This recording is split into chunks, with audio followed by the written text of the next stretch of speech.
This is McCook's Mr. Billson. Honored to have you here.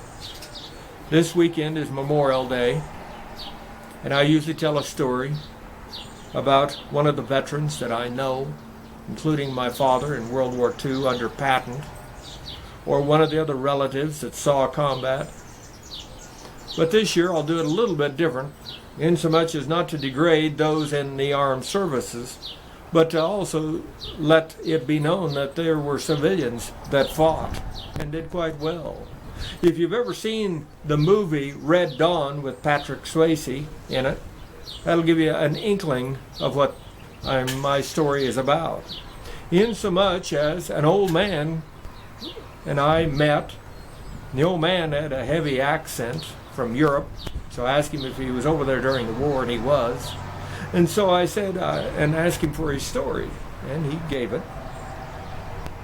He said in 1939 he was 14 years old.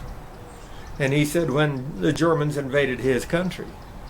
And so what he did, he said he joined the resistance. He went up in the mountains and the hills and joined the resistance. He said the first thing they did was they took him down to a road, low maintenance road, very little traffic on it, ever.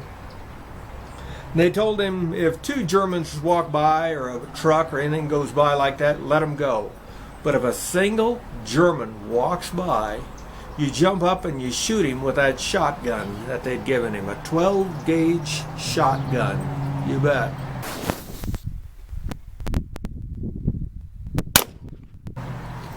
And they said by killing him and then drag him off into the bushes, dig a shallow grave and bury the body so it won't be found real easy, and take everything of value that German has, of course his gun and ammo, but anything else of value, and bring it back to the camp.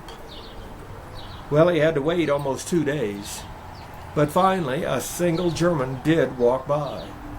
He jumped up and he was shaking and just totally terrified, but he pulled the trigger and killed that German. He killed the German. And he got all the supplies, he buried the German, and he ran that full distance back to the camp. That was some distance away. And he was so proud because he said, now I'll get to have my own German rifle.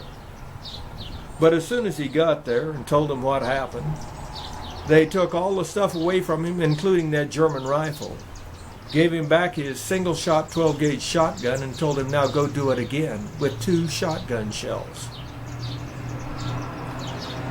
He said that they made him kill 5 Germans. I said 5 Germans before they finally allowed him to keep a German rifle.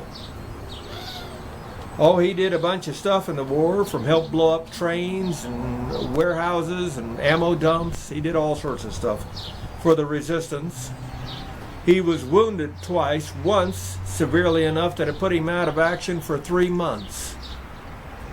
He said he estimated that he killed roughly 100 Germans. He sure didn't keep count, but he said he himself killed 100.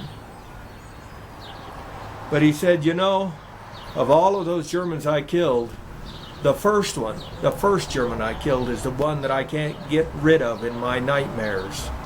I can't get rid of that, even as an old man.